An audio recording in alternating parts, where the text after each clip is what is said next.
Parachat de la semaine, Mishpatim et Shekalim. Shekalim, je précise ce que c'est tout de suite, et après on entame sur Mishpatim. Shekalim, c'est fait partie des 4 parachiotes que Chachamim ont institués, qui encadrent Purim. Il y a 2 parachiotes qu'on va lire avant Purim, 2 parachiotes qu'on va lire après Purim. Les 2 parachiotes qu'on lit avant Purim, c'est Shekalim, donc ce Shabbat. Zachor, on en parlera quand on y sera, Ezrat Hashem.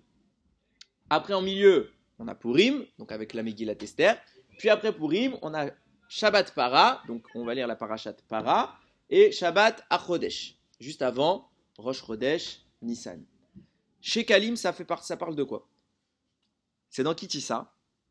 Akadosh Baruch Hu demande au Bnei Israël de faire un prélèvement qu'on appellera Machatzit à Shekel. C'est quoi Machatzit à Shekel? Ça sert à quoi? Vous savez qu'au Beth Amikdash, il y avait un sacrifice quotidien, le Korban Tamid. Le Korban Tamid, c'est un sacrifice que le Kohen fait pour tout le clan d'Israël. Puisqu'il est pour tout le clan d'Israël, il faut que le clan d'Israël participe à ce sacrifice. Comment le clan d'Israël va participer à ce sacrifice? De toute façon, le Beth Amikdash, comment il va acheter la bête? Il faut bien de l'argent. Alors qu'est-ce qu'on fait? On dit au clan d'Israël, vous allez financer les sacrifices de toute l'année. Comment? Vous donnez chacun Machatzit Shekel par tête. Ok? Ça fait beaucoup d'argent.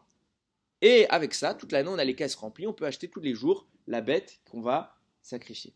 Et grâce à ça aussi, le sacrifice, il est compté pour tout Israël, puisque tout le monde a participé, puisque toi, tu as payé ce Machatzit Shekel, donc c'est avec ton argent également qu'on a payé le Korban, donc il t'appartient aussi. Oui? On l'achète où?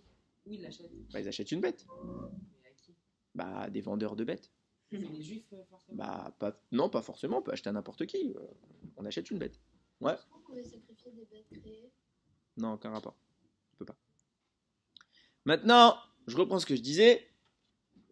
On fait le sacrifice grâce à ça, grâce à l'argent de Machatzit Shekel. Alors pourquoi on parle de ça avant Nissan? Alors il y a beaucoup de avant la Megillat Esther, il y a beaucoup de raisons qui sont évoquées.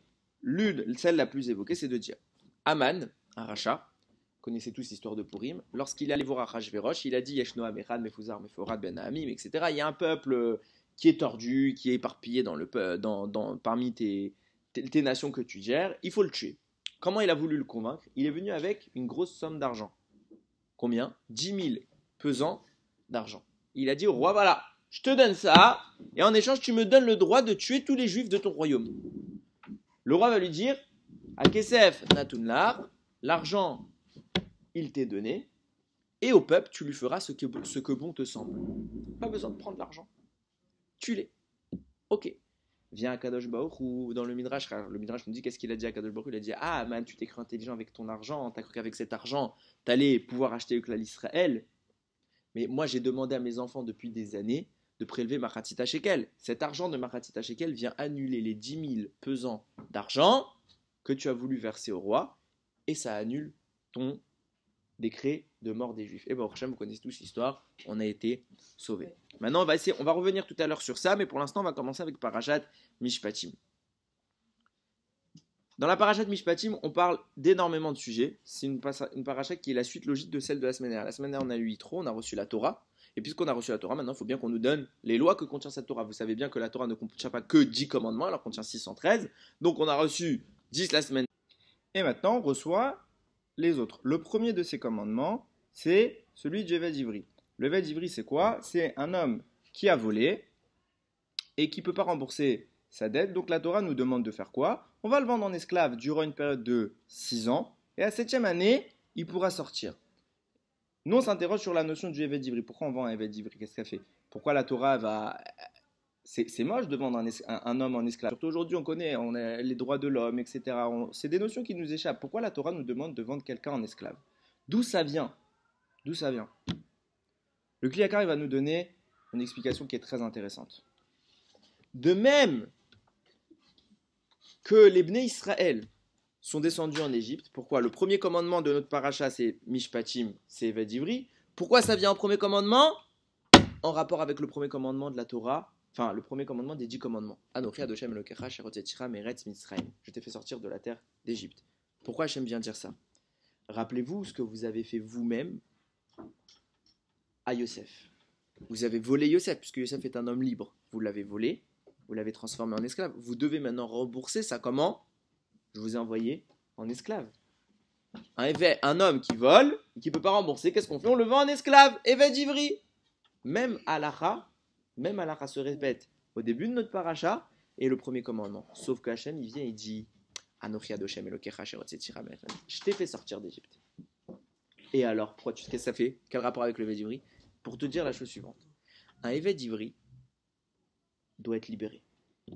Au bout de combien de temps? Au bout de 6 ans. La 7e année, le Eved Ivri, il sort libre. Hein? Comme Yaakov. Pourquoi comme Yaakov? Il a été pour aller pour Rachel, pour se marier avec elle. Elle a travaillé cette année, oui, mais il n'était pas Eved. Elle n'était pas serviteur. Non, il était employé. Ok. Il travaillait avec son oncle. Je reprends. Vient le Kliakar nous dire, puisque vous avez été vendu en esclave parce que vous avez fait un vol, vous avez volé Yosef, mais malgré tout, je suis venu, moi. Je vous ai libéré. Alors pareil, vous devrez faire à vos frères. Lorsque un juif sera vendu en esclave, parce qu'il a volé, il est vendu en esclave, vous devrez le libérer. Même corrélation. Le Tiferet Yonatan, il va encore plus loin. Il dit la chose suivante. Il y a écrit dans la Torah 4 valeurs, enfin 4 durées de notre esclavage. Première durée qui est annoncée, c'est Avraham Avinu. Pendant l'alliance Ben Abetarim, Akadosh Baruch Hu se dévoile à Avraham, il lui dit, sache que ta descendance sera vendue en esclave. Il lui annonce combien de temps? 400 ans. 400 ans d'esclavage. Finalement, on n'est pas resté 400 ans, on est resté 210 ans. Sauf qu'une fois qu'on est sorti dans Parashat Bo, la Torah nous dit, et la durée du séjour des Bnei Israël en Égypte était de combien? 430 ans. 210 ans, je comprends. 210 ans, c'est quoi? C'est le temps qu'on est resté réellement en Égypte. 400 ans, c'est quoi? C'est la promesse qu'Hachem il a dit à Abraham. Pourquoi 400 ans? Parce qu'il lui a dit, ta descendance sera esclave. Or, quand est-ce qu'il a eu une descendance Abraham? Avec Yitzhak. Donc dès qu'Yitzhak est né, la descendance d'Abraham a existé. Ça fait depuis Yitzhak jusqu'à la sortie d'Égypte 400 ans. Très bien. Je comprends 210, je comprends 400. 430, d'où ça vient? Il pose la question le Tiferet. Il y a beaucoup de réponses qui sont données. Le Tiferet Yonatan, il apporte sa réponse. Il dit il y a 30 ans en trop. Pourquoi il y a 30 ans en trop? On n'est jamais resté ces 30 années. On n'a pas travaillé ces 30 années-là. Nous dit le Tiferet Yonatan, parce que normalement on aurait dû rester ces 30 ans en plus. Sauf qu'il s'est passé un détail. Akadosh Baruch Hu, lorsqu'il a créé le monde, il a fait en combien de jours? 7 jours. 7 jours, au terme desquels, enfin 6 jours au terme desquels, le 7e jour, il s'est reposé. Quand Dieu crée un système, ce système perdure. Ça veut dire que c'est comme ça que le monde fonctionne. Il y a eu une période dans l'histoire, je crois savoir, où ils avaient voulu changer le temps de la semaine. Une semaine, c'est 7 jours. Ils ont voulu faire des semaines de 10 jours. Ça devait être intéressant parce que sur le plan du travail, peut-être qu'il y avait moins de repos, etc. Bon, ils ont voulu, ça n'a pas tenu. Le monde fonctionne par la semaine de 7 jours. Parce que Dieu a créé le monde en 7 jours. Le 7e jour, Shabbat. Puisque Dieu s'est reposé, alors le juif doit se reposer Shabbat. Pourquoi? Parce qu'on est une partie d'Hachem, notre Neshama vient d'Hachem. Donc puisque le fonctionnement qu'Hachem a mis dans le monde, c'était que même lui il s'est reposé Shabbat, alors notre Neshama doit connaître le repos shabbatique. S'il n'y a pas ça, très mauvais. Très mauvais. Le corps humain n'est pas fait pour ça. La Torah te dit, le corps humain, tel que Dieu l'a créé, le monde tel que Dieu l'a créé, doit se reposer Shabbat. En Égypte, à votre avis, on se reposait Shabbat? Bah non. Pourquoi? Parce qu'on était esclaves. Puisqu'on était esclaves en Égypte, on ne pouvait pas faire le Shabbat. Donc ça veut dire que normalement, puisque Dieu nous a créé sur un système, on travaille 6 jours et le 7e on se repose. Chaque fois que je vais travailler le 7e jour, c'est un jour en trop, je fais des heures sup. Et puisqu'ils ont fait des heures sup, combien d'heures sup ils ont fait? Ils sont restés 210 ans.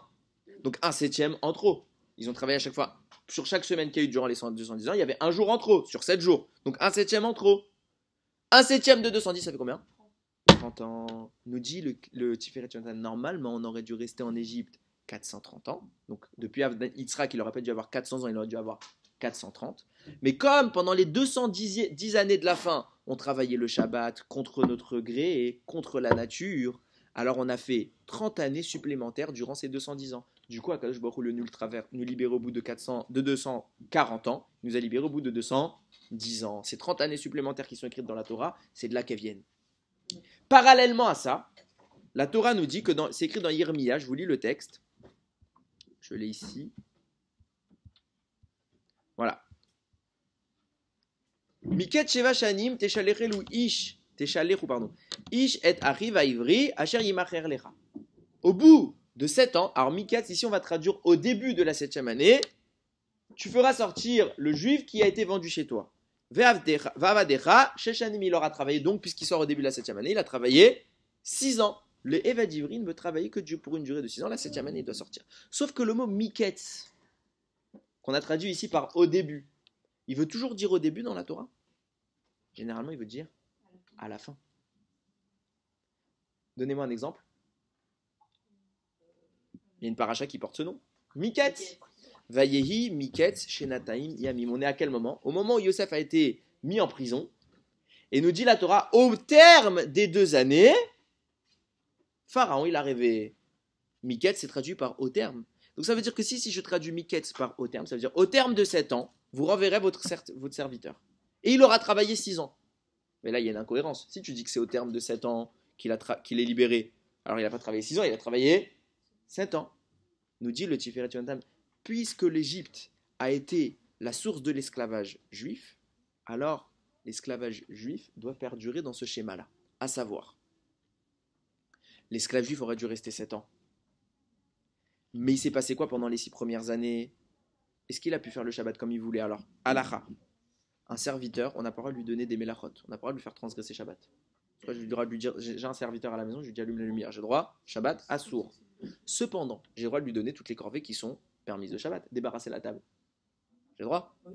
Ok, tout ce qui est permis le Shabbat. Que moi, je suis censé faire à la maison quand je suis tout seul, mais maintenant j'ai un serviteur. Je vais lui dire de le faire lui. Du coup, le serviteur, est-ce qu'il se repose comme il voudrait se reposer? Non, il ne profite pas du Shabbat comme il faut. Et puisque pendant les années d'esclavage, il ne profite pas du Shabbat comme il faut, donc il fait, sur 7 jours, il fait 1 jour en plus. Donc ça veut dire que tu dois lui retirer 1/7 du tout. Sur 7 ans, ça fait combien? 1 an. 1/7 de 1 an, de 7 ans, pardon, c'est 1 an. Il aurait dû rester 7 ans. Mais au terme des 7 ans, il a économisé 1 année parce que le Shabbat, il n'a pas pu se reposer. Et regardez jusqu'où la corrélation est poussée. À la fin, nous dit la Torah dans Parashat Re'eh, que tu dois connaître,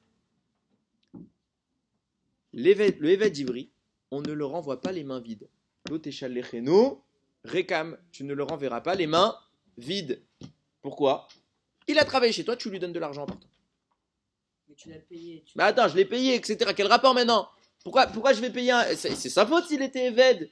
C'est lui qui a volé. Et j'ai payé ce Eved. Ouais, mais tu payes quand même en sortant. D'où on voit ça? Parce que comme l'Égypte a été la source qui a créé l'esclavage, rappelez-vous quand on est sorti d'Égypte, comment on est sorti? On est sorti les mains vides. On est allé voir tous les Égyptiens, on leur a taxé tout leur argent. De même qu'en Égypte on n'est pas sorti les mains vides, nous dit la Torah, le Eved d'Ivri qui tire sa source de la vente de Yosef et donc de l'esclavage égyptien, il ne sortira pas les mains vides. Vous devrez le payer. Et de là se crée une notion qui est très importante. On voit qu'en fait, la vente de Yosef, ce n'est pas juste une punition qui a duré 210 ans et qui s'est terminée. On voit que la vente de Yosef a créé un état dans le clan d'Israël. Normalement, c'est ce que je disais au début, on se pose aujourd'hui la question de savoir comment la Torah a pu tolérer la notion de l'esclavage. Pourquoi on tolère l'esclavage? Aujourd'hui qu'on a les droits de l'homme, on se dit, miskin le type, il n'a rien fait, il était libre, on le prend, on le met en esclave. Il a perdu sa liberté, il a perdu ses droits. C'est triste, c'est douloureux, ça paraît un peu barbare.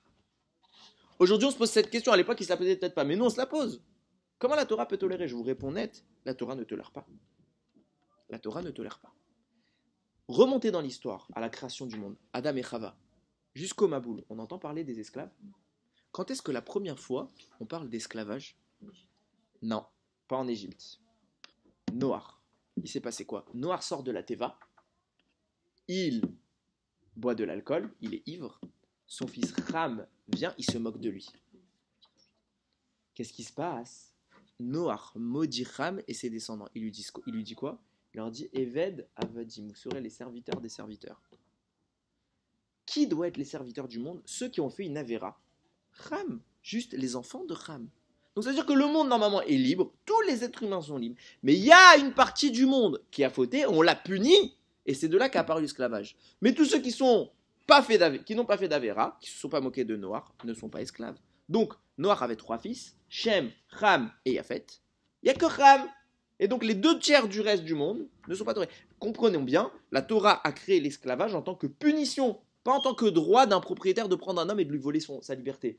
Ces gens-là ont une Avera, les descendants de Ham, ils ont une Avera que Dieu leur a demandé de réparer. Et donc, comment il leur fait réparer? Grâce à l'esclavage. Mais normalement, ce n'est pas un état normal. S'ils n'avaient pas fait d'Avera, l'esclavage n'est pas toléré dans la Torah. Ah, alors comment ça se fait qu'on a Eved Ivri? Nous, pourquoi on est vendu en esclave? Pourquoi on a eu le droit d'être vendu en esclave? Nous disent Chazal, nous dit le Kliakar, à cause des frères de Yosef. Ils ont pris un homme qui n'avait pas le titre d'esclave, à qui le titre d'esclave ne convenait pas, et ils l'ont rendu esclave. Et puisqu'ils ont rendu Yosef esclave, ils ont créé une nécessité de réparer cette Avera. Comment? T'as vendu en esclave? Tu seras esclave. Le peuple juif peut dorénavant devenir lui-même l'esclave de quelqu'un d'autre. Mais c'est pas bien. Pourquoi? Parce que ça vient d'une Avera. C'est un tikkun, c'est une réparation, l'esclavage. C'est pas un état normal. L'état normal des choses, la Torah n'a jamais voulu d'esclave. Et de là, on en arrive à une remarque intéressante que rapporte Rav Rosenblum. Il y a écrit, d'abord c'est le Chida qui dit cette chose-là. Il y a parmi les esclaves, ça peut être soit un homme, soit une femme. Donc, si une femme juive, elle peut être vendue en esclave. Et à un moment dans la Torah, on nous énumère les cas, elle nous dit le Chida, il y a écrit Viyatser Chinam en Kasef. Dans certains cas, la femme devra sortir gratuitement la libère. Nous dit le Chida, Viyatsea Chinam en Kasef. Les dernières lettres, N, le mot N juste avant Kasef, les dernières lettres des 3 mots, c'est He, Mem, Nun. Ça forme quel mot? Haman. Quel rapport avec Haman? Elle sort gratuitement, nous dit le Chida, là il y a la trace de Haman. Pourquoi? Parce que c'est ce que je vous ai dit tout à l'heure quand j'ai parlé de Parashat Shekalim. Lorsque Haman est venu voir le roi, il lui a donné 10 000 pesants d'argent. Et le roi lui a dit, Akesef Natunlar, garde l'argent. Tu as obtenu l'esclavage des Juifs, enfin l'acquisition des Juifs gratuitement. De même qu'il a obtenu l'acquisition des Juifs gratuitement, nous dit le Chida, la liberté des Juifs se fait gratuitement. Il sortira, le Eved Ivri sort gratuitement. Pourquoi Haman est venu avec de l'argent? Quel rapport? La Torah nous dit, et c'est le Rav Rosenblum qui le rapporte, c'est passionnant ce qu'il dit. Il dit, lorsque Mordechai il a entendu, donc toute l'histoire de Haman qui vient acheter les Juifs, c'est le chapitre 3 de la Megillat Esther. Ok? Chapitre 3, Haman supplie le roi lui dit ok, ils envoient des émissaires, eux ils sont détentes, ils sont en train de boire un verre, et tout Shushan Abira est en pleurs, pourquoi? Parce que les Juifs vont droit à leur perte. Mordechai il entend ça, il met des habits de deuil, il se met dans la ville, il pleure, etc. Esther, la reine, elle connaît son tonton Mordechai, elle sait ce qui se passe, on lui rapporte, la reine, Esther, voilà, il y a Mordechai, il fait ci, ça. Esther, elle lui envoie des habits. Elle lui dit, bah, habille-toi bien, pourquoi tu mets des habits de deuil? Mordechai, il refuse. Alors, elle envoie des serviteurs lui dire, qu'est-ce qui se passe? Et là, il y a écrit dans la Torah, la da'at mazé, ve'al mazé.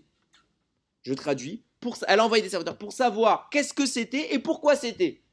C'est bizarre comme phrase. La da'at mazé, ve'al mazé. Bon, on dit, la da'at, Maïa, c'est là, qu'est-ce qui s'est passé? Maïa, c'est l'eau, qu'est-ce qui lui est arrivé, pardon? Pourquoi tu dis mazé ve'al mazé? Nous disent Chazal. Esther, elle s'est posé une question. Elle a compris, à Mordechai, il va lui dire qu'est-ce qui s'est passé. Elle a compris qu'il y a un énorme décret sur Israël qu'il n'y a jamais eu dans l'histoire jusqu'à maintenant. Décret de mise à mort intégrale du judaïsme. Pire que Hitler. En une journée. Attention, hein, Haman, c'est un Hitler puissance 1000. Hitler, il a mis 5 ans, presque 6 ans, à tenter de tuer tous les juifs et il n'est pas parvenu. Bon, bah, Hachem, Haman non plus, il n'est pas parvenu. Mais Haman, il voulait faire tous les juifs en 1 an. Oh, pardon, en un jour. En un jour. Tous. Pourquoi? Décret royal. Le roi Ahasverosh possède à peu près tous les juifs dans son royaume. Décret royal. Où vous voyez un juif, vous devez le tuer. Ordre du roi. Donc dans la rue, toi tu passes, boum, Chasvé Shalom. En une journée, c'est réglé. Il n'y a pas besoin de camp de concentration. Haman, il a fait pire que Hitler. Esther, elle se dit, mais d'où ça peut venir un truc pareil? Un aussi gros décret, d'où il vient?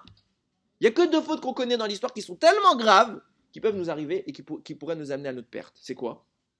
Les 2 seules fautes qu'on a fait, qui littéralement, s'il n'y avait pas eu des réparations ou des interventions de nos sages, on serait mort, c'est quoi? première, c'est vente de Yosef. On serait mort. Pourquoi s'il n'y avait pas eu toute l'Égypte pour réparer? Et si Hachem n'était pas venu nous libérer, qu'est-ce qui serait passé? Si on restait un jour de plus, disparition du clan Israël. Chazal nous dit on était à la 49e porte de l'impureté. Si on était rentré et on était resté une journée de plus, on serait rentré dans la 50e. Si on rentrait dans la 50e porte d'impureté, c'est la voie sans retour. Fini Israël. Pareil, en Égypte, qu'est-ce qu'il a voulu faire Pharaon? Il a dit je tue tous les garçons. S'il n'y a plus de garçons, il n'y a plus d'enfants juifs. Je rappelle qu'à l'époque de avant Matan Torah, les juifs, on avait vu cette chose-là, la judéité se transmettait par le père. Donc si ça n'y a plus de garçons. Avec la douleur qu'on a vécue en Égypte, on n'aurait jamais dû avoir des enfants. Donc l'Égypte aurait dû être notre fin, Chas Veshalom. À cause de quoi? De la faute de Yosef. Quelle est la première faute de l'histoire qui a failli nous mener à notre perte? Vente de Yosef. Deuxième faute de l'histoire, Vaudor. Vaudor, Hachem, il a dit quoi? Je vais tous les exterminer. Moshe vient, il nous sauve. Mais s'il n'y avait pas eu Moshe, plus d'Israël. Viens, Esther, elle se dit, je connais que deux fautes qui auraient pu, qui peuvent nous causer notre perte définitive. Et ce qui est intéressant, c'est que ces deux fautes, elles sont formulées avec un langage qui est très semblable à ce qui est dit là-bas. Lorsque Yosef, il va être vendu, qu'est-ce qui fait que Yosef est vendu? C'est son père Yaakov lui dit, va chercher tes frères.